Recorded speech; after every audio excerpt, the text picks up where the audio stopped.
What happens if a religious book reveals truths that go against established religious norms? Well, in that case, the religious community unites and tries everything to ban and censor that manuscript. And the Ethiopian Bible is one of those. Chances are that you have probably heard of it but never read it, considering it unreliable. And that's precisely what they want, making the Ethiopian Bible controversial so no one trusts and reads it. But the truth is that the Ethiopian Bible talks about the forbidden, raising questions about the religious beliefs we hold, especially about white people being the center of Christianity and Jesus being white. Therefore, it was banned outright. Instead of answering the questions that the Ethiopian Bible raised, the Western churches decided to just censor it, and that's precisely where things get interesting. Welcome to a new episode of Uncovering Untold Stories, a channel where we talk about the secret and hidden historical stories, events, and incidents of the past that find their roots in either religious or history books. It's a place where you will hear the most unorthodox and hard-to-believe stories that have been forgotten but are part of history, shaping our lives to this day. In this episode, we will tell you why the Ethiopian Bible got banned forever. Let's get started. The Ethiopian Bible stands as one of the most enigmatic and debated religious texts in history. And that's mainly because of its origin, Ethiopia itself, a country that was never colonized by Europeans. Therefore, any efforts to change anything in Ethiopia were nearly impossible, and that allowed Ethiopia to preserve the Ethiopian Bible. Ethiopia boasts some of the oldest biblical scrolls known to humanity, predating the famous King James Version, KJV Bible. Unlike the KJV, which includes 66 books, the Ethiopian Bible contains 88 books featuring texts absent from other Christian canons. These scrolls include the Old Testament, the New Testament, and additional writings previously unseen. What makes this particularly intriguing is that Ethiopia had these scrolls long before Christianity was formally introduced to the region in the 4th century. This indicates that Christianity wasn't imposed on Ethiopia. It had already taken root there by that time, making Ethiopia one of the earliest Christian nations.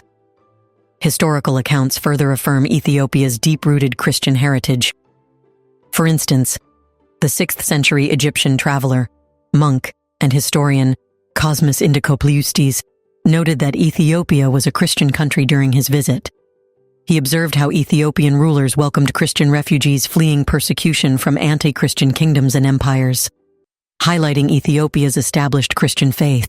Some Ethiopian tribes have been worshipping the Christian God for over 3,500 years, suggesting that the Ethiopian Orthodox Church, known locally as Tewahedo, is the oldest organized Christian body in the world, predating even the Catholic Church.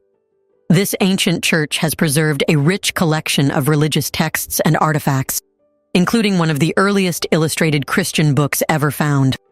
This book, written in Ge'ez, an ancient Ethiopian language, was discovered in 2010 in a mountain monastery, cementing Ethiopia's significant place in Christian history.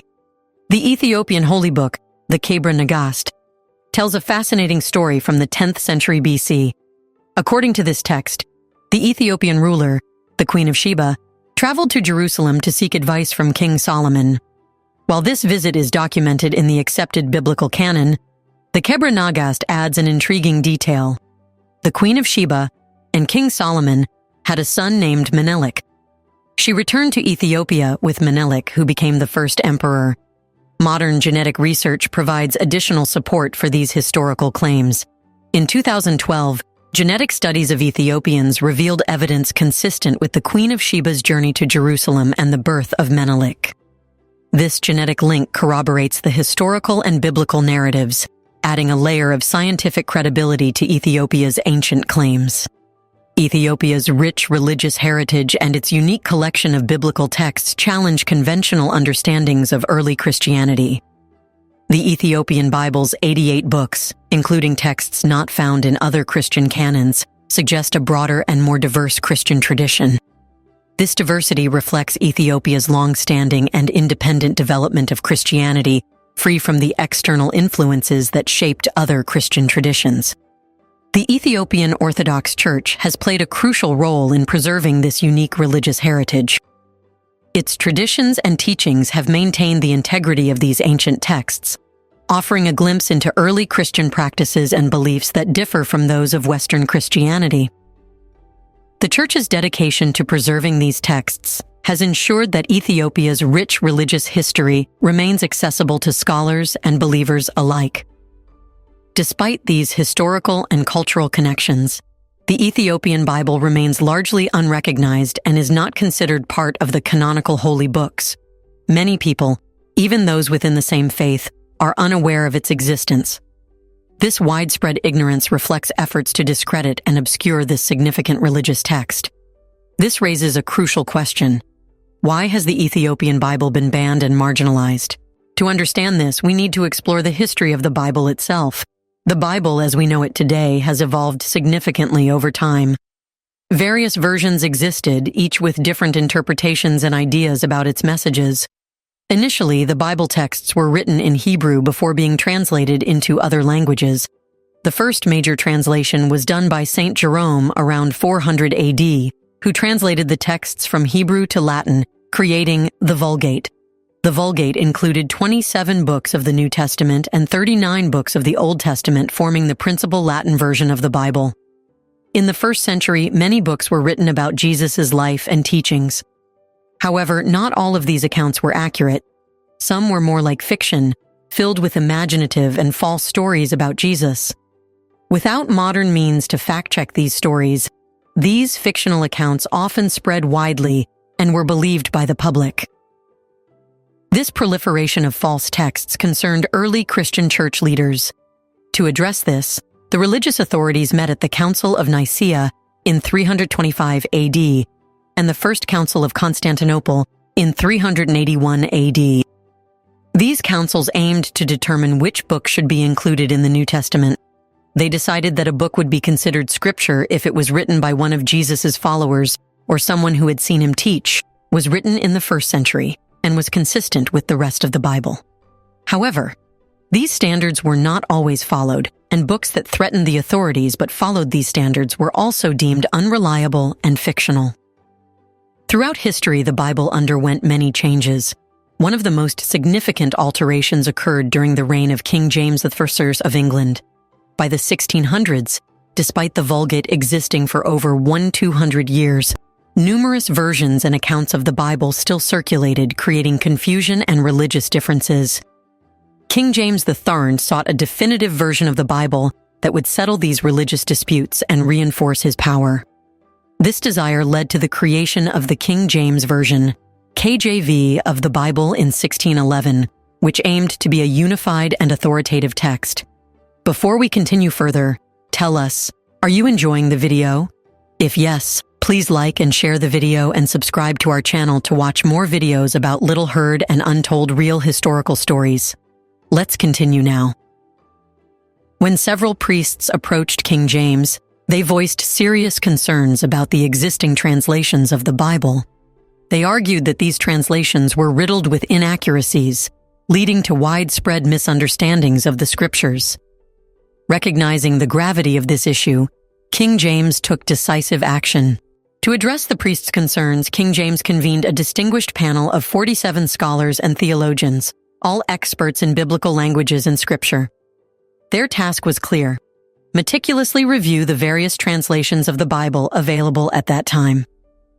Divided into 6 groups, each focusing on different sections of the Bible, the scholars worked independently under strict guidelines for 7 years. Throughout this period, the scholars adhered rigorously to guidelines designed to minimize personal biases and ensure the fidelity of their translations to the original Hebrew, Aramaic, and Greek texts. They utilized a variety of scholarly tools and methods, aiming to produce a scientifically accurate and unbiased version of the Bible. Upon completion of their work, the scholars' translations were examined by both the priests and King James. Remarkably, despite working in isolation from one another, the translations exhibited a striking consistency.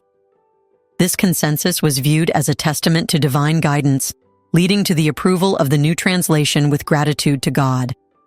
In 1611, the King James Bible was published. Thanks to advancements in printing technology, it quickly became one of the most accessible versions of the Bible to date, profoundly influencing Christian worship and theology for centuries. the King James Bible, alongside the earlier Latin Vulgate translation by St. Jerome, made significant editorial decisions, including the exclusion of certain books from the biblical canon familiar to modern Christians. Despite efforts to create a standardized Bible, the Ethiopian Bible, with its unique collection of 88 books, remained largely unknown and unrecognized in the broader Christian world. The Ethiopian Bible includes texts not found in other Christian canons, reflecting a broader and more diverse Christian tradition. This diversity highlights Ethiopia's long-standing and independent development of Christianity, free from the external influences that shaped other Christian traditions. The Ethiopian Orthodox Church, known locally as Tewahedo, has played a crucial role in preserving this unique religious heritage. The Church's traditions and teachings have maintained the integrity of these ancient texts, offering a glimpse into early Christian practices and beliefs that differ from those of Western Christianity. And the difference exists because in the West, various eras of change in religious texts, beliefs, and ideas occurred. But in Ethiopia, that did not happen. In other words, rulers, leaders, and religious authorities did not change the Ethiopian Bible for their own interests. This makes it highly original, oldest, and free of any fabrication. But that did not fit with the Bible the West held. Therefore, the instant option was to ban the Ethiopian Bible. In other words, the readers of the Bible that was changed every time banned the Bible that has remained preserved for thousands of years. It was ironic. But what forbidden knowledge does the Ethiopian Bible contain that got it banned?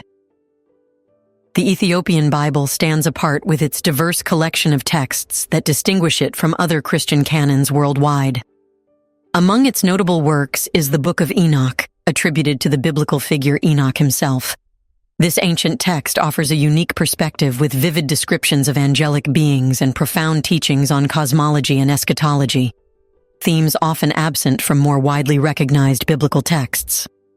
The Book of Enoch talks about celestial realms, providing insights into the hierarchy of angels and divine judgments. It presents a cosmological worldview that includes multiple heavenly dimensions, diverging significantly from mainstream Christian interpretations of Genesis. Drawing from various non-canonical traditions and ancient Jewish mysticism, the text integrates enigmatic knowledge of astrology and angelology. Enoch holds an important role in the Ethiopian Bible as a revered figure from Ethiopia.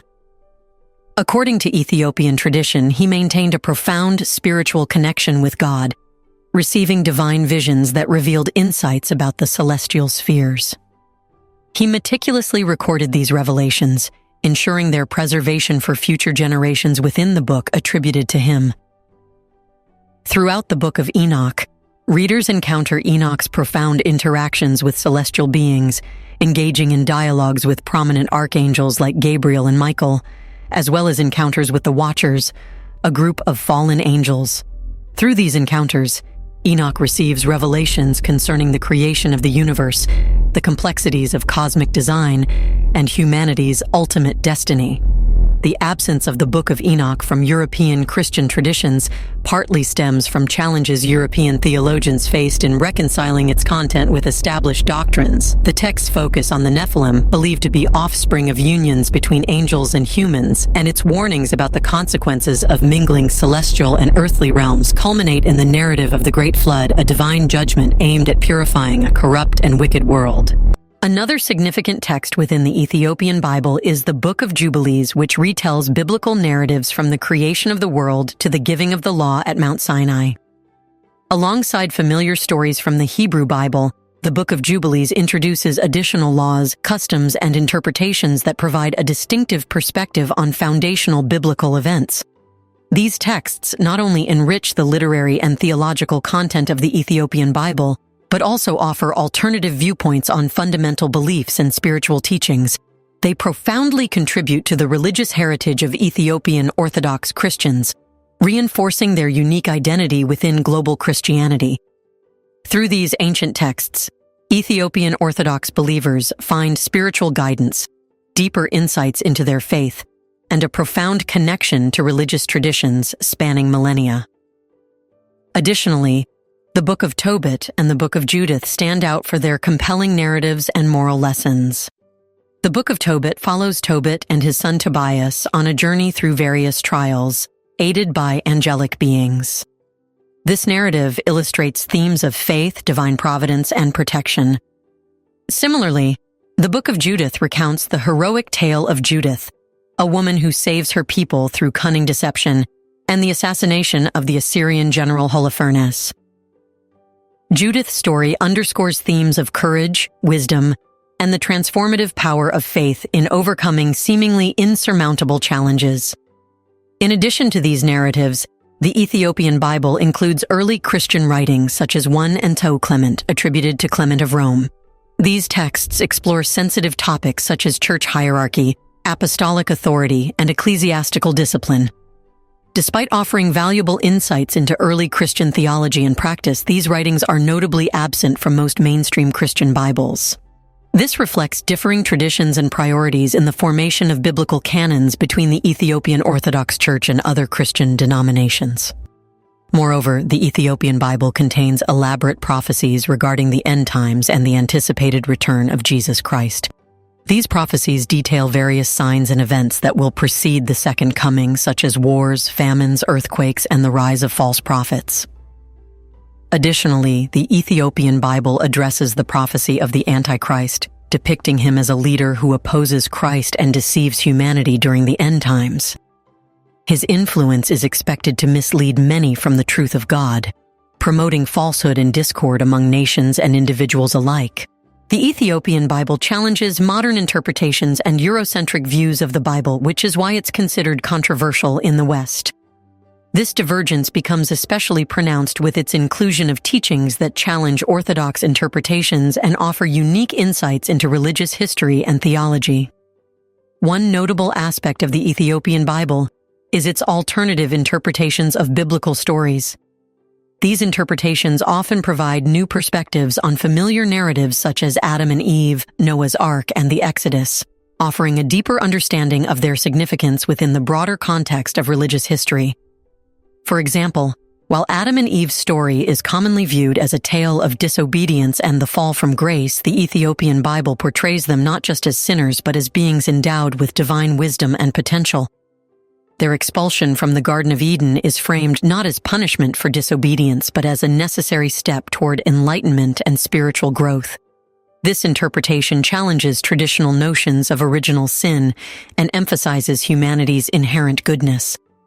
Similarly, the story of Noah's Ark gains new dimensions in the Ethiopian Bible. While the flood narrative is often seen as divine punishment for human wickedness, the Ethiopian tradition emphasizes Noah's righteousness and the covenant between God and humanity. This reinterpretation underscores themes of mercy, forgiveness, and God's enduring faithfulness. Beyond these biblical narratives, the Ethiopian Bible includes teachings on unorthodox religious practices and wisdom that mainstream Christianity often considers taboo. These teachings cover various subjects, including mystical interpretations of Scripture, spiritual practices like meditation and prayer, and the pursuit of divine knowledge. The Ethiopian Bible expands knowledge beyond what other Bibles offer, broadening Christianity's influence beyond Europe to Africa and the wider world. It represents a departure from Eurocentrism, which historically viewed Europe as the center of everything, including religion. Acknowledging the Ethiopian Bible challenges this Eurocentric perspective and promotes a more inclusive understanding of Christianity. For many centuries, the European Church wielded supreme authority. Allowing the Ethiopian Bible to be taught and read could have undermined that authority.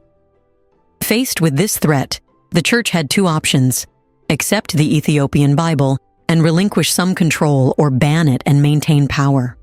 Unsurprisingly, the Church chose to ban it, continuing to uphold its influence. What do you think? Should every Christian read the Ethiopian Bible alongside the King James Version we all read? Isn't it true that the religious authorities should not ban it? Instead, they should answer the questions?